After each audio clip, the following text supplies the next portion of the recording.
તળાજામાં રત્ન કલાકારોની હડતાલ, ભાવ વધારા સાથે સમયસર પગારની ચૂકવવાની માંગ. આજરોજ તારીખ 17 ઓગસ્ટ 2024ને સોમવારના બપોરના 1:30 કલાકે વાત કરીએ તો તળાજા શહેરમાં રત્ન કલાકારો દ્વારા ભાવ વધારાની માંગ તેમજ સમયસર પગાર ચૂકવવામાં આવે તેવી માંગ સાથે હડતાલનો માર્ગ અપનાવવામાં આવ્યો છે. રત્ન કલાકારોનું કહેવું છે કે હાલની પરિસ્થિતિમાં તેમને પોતાની મહેનત પ્રમાણે યોગ્ય વળતર મળતું નથી, સાથે જ પગારની ચૂકવણીમાં વિલંબ થતો હોવાના કારણે પરિવારનું ગુજરાન ચલાવવામાં પણ મુશ્કેલી પડી રહી છે.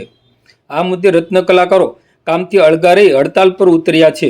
રત્ન કલાકારોની મુખ્ય માંગણીઓમાં કામના ભાવમાં યોગ્ય વધારો કરવો તેમજ નિયમિત અને સમયસર પગાર ચૂકવવામાં આવે તેવી માંગ છે. રત્ન કલાકારોની હડતાલને પગલે તળાજાના હીરા ઉદ્યોગ સાથે સંકળાયેલા કેટલાક કારખાનાઓમાં કામગીરી પર પણ અસર જોવા મળી રહી છે. હવે રત્ન કલાકારોની માંગણીઓને લઈને કારખાનેદારો અને સંબંધિત વેપારીઓ શું નિર્ણય લે છે તેના પર સૌની નજર છે.